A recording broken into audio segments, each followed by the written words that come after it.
Applying for Social Security Disability Insurance, or SSDI, can feel overwhelming.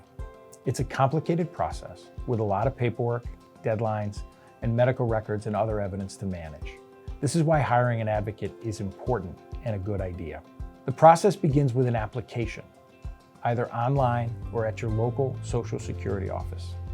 But there are key things that you need to do before you start. First, gather a list of all the places you've worked in the last 5 years.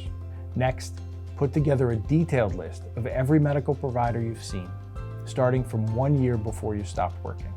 Also include a list of any medical tests you've had during that time, and don't forget about your medications. Write down the doses and the doctors who prescribe them, and why you take them. These details matter.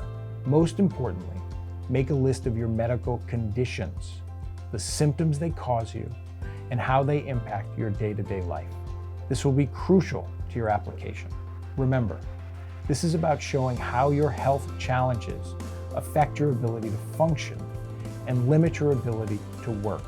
I know this can be a lot to manage. You don't have to do it alone. Hiring an advocate can make this less daunting and provide you support every step of the way.